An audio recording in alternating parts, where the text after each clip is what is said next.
Hey guys, how's it going? I hope you're all doing really well as always. Welcome to the channel, and today we're going to be unboxing the James Hetfield book, Messengers. So there's actually a little bit of a backstory on how I managed to get hold of this, which I'll share with you guys as I unpackage it, and I just wanted to share the experience with you guys, I guess, and give my first impressions. So I've been really excited to get hold of this. I'm going to flip the camera around now for you guys, and yeah, let's get this thing open. So I'll fill you guys in as I get this thing open, but this is actually a gift off of one of my clients for my guitar tuition, and we had a long discussion just during one of my lessons about the book, and I explained to him like how much I wanted to get my hands on this thing, and he said, listen, I want to buy you sort of like a Christmas gift, which I was beyond sort of touched by.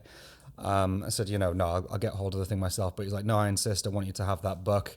It's my gift to you, so I graciously accepted. And the problem was that client is all the way over in the States, and I'm in the UK here. So there was a bit of a problem with him being able to ship the thing out to me.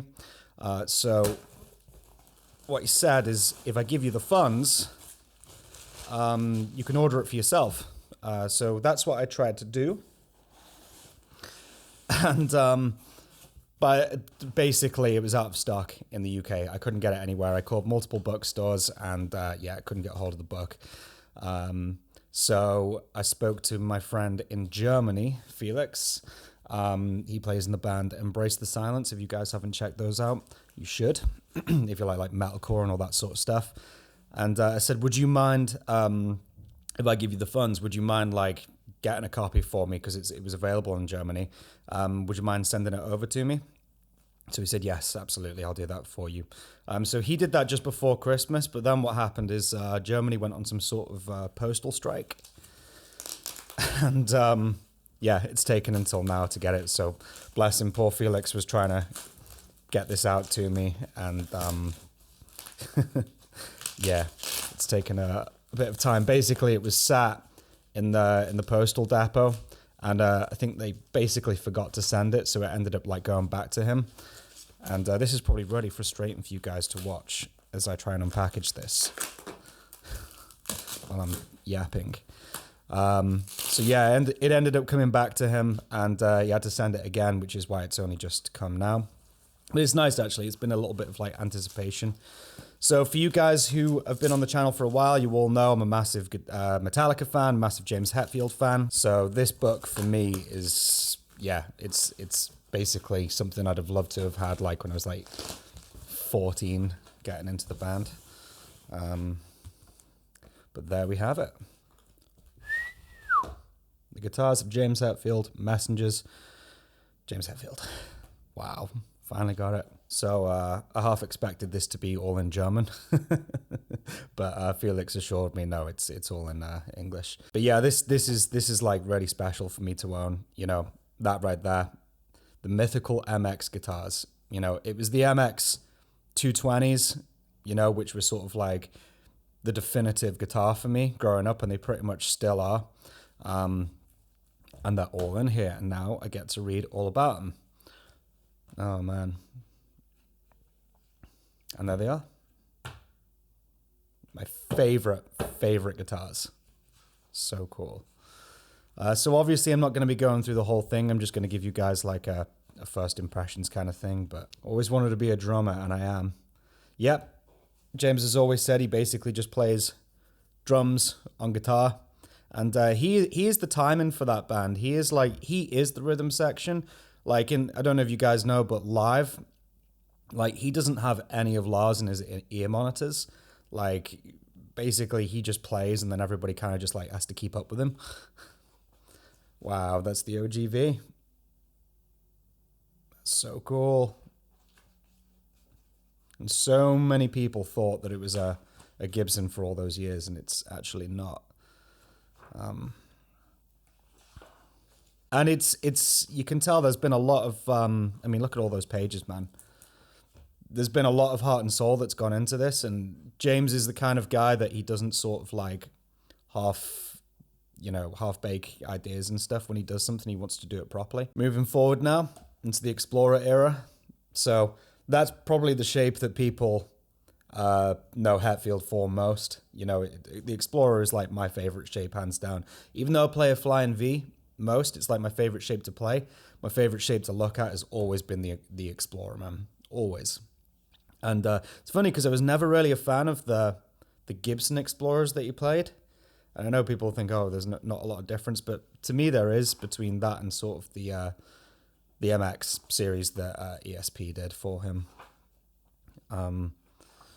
Which hopefully we'll get to soon. I think it says somewhere in here that, like, I don't know, I read it online, whether it's from the book or not, I don't know, but Gibson really didn't want to know back in the day. You know, when he was talking about, like, trying to get, like, custom guitars made or whatever it was, which is probably why he went over to ESP,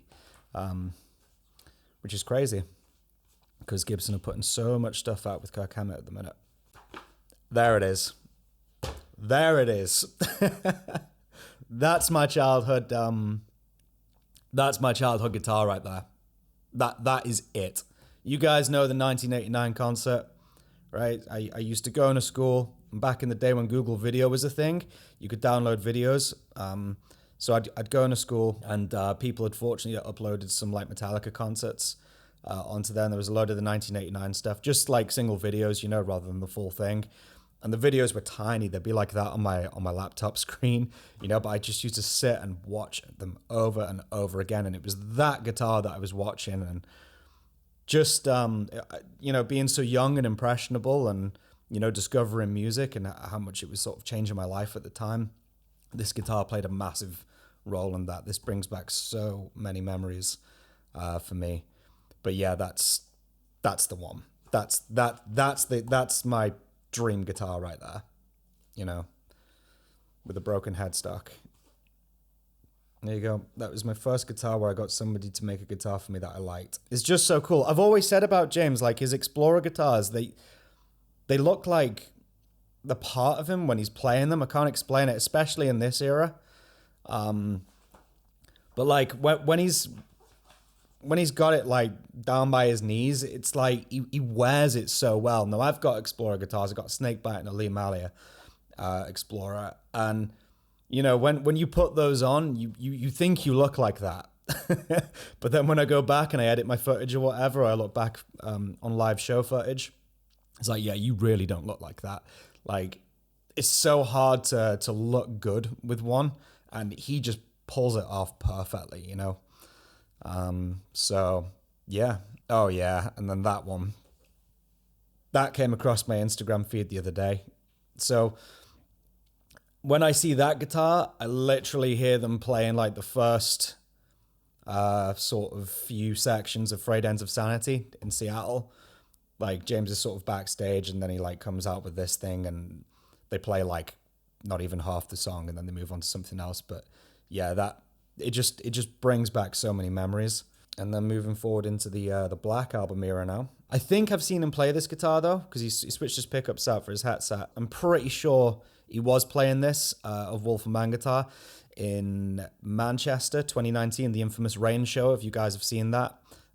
There's actually a very quick clip during Memory Remains where you can see me in the audience looking up at the camera, if you can catch it.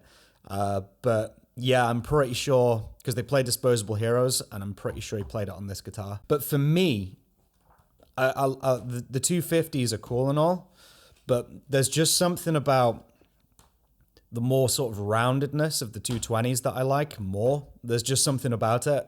I don't know if it just looks bigger or what, but and the white as well.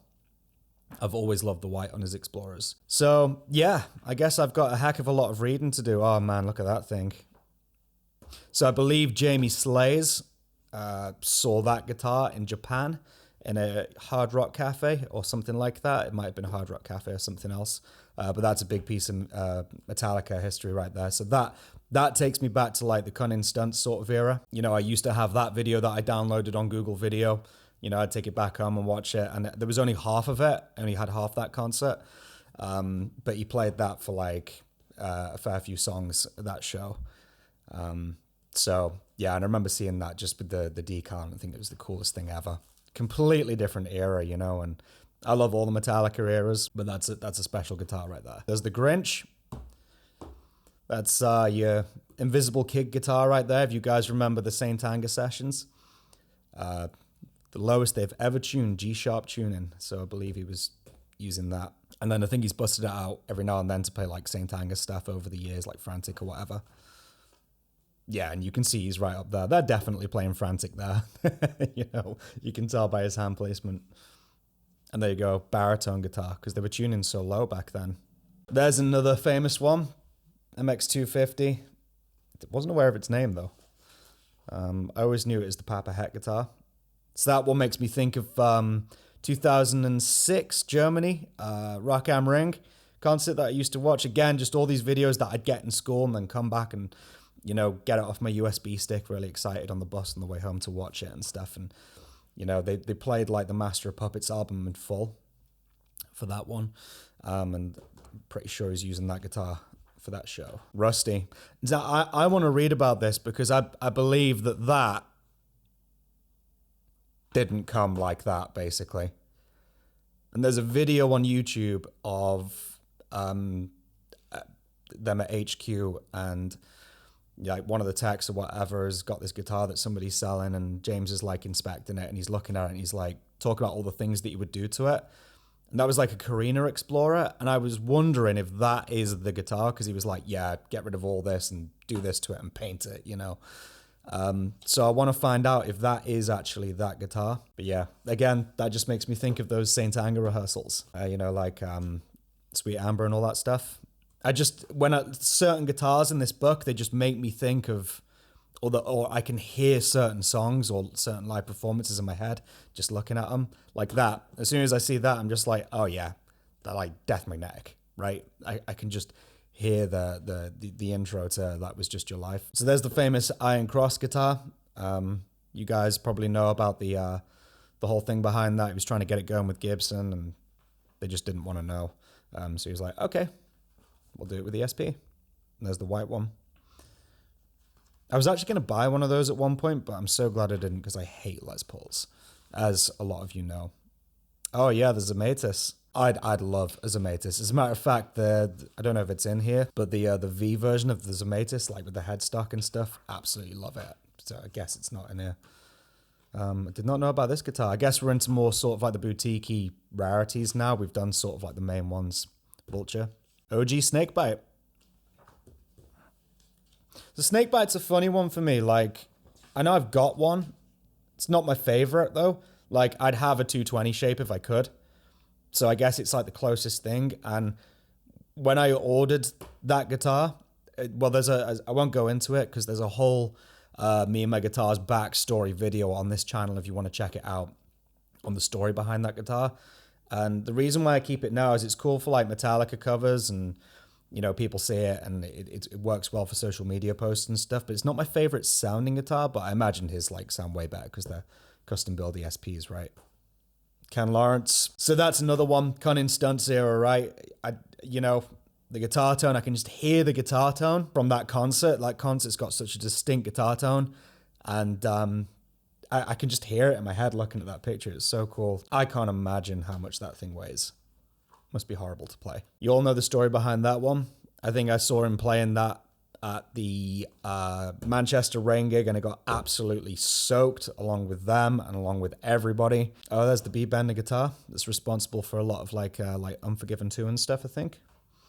Very nice. And there's James up to date. And that's it.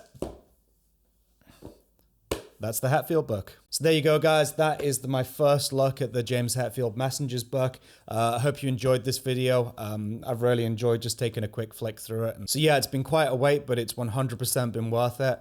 And hopefully you enjoyed this video, something a little bit different. And if you did, let me know what you think down below in the comments. Leave a like if you enjoyed the video. As always, if you're new here, subscribe. And I guess that's it. So I will see you guys in the next video. Take care, guys. Peace.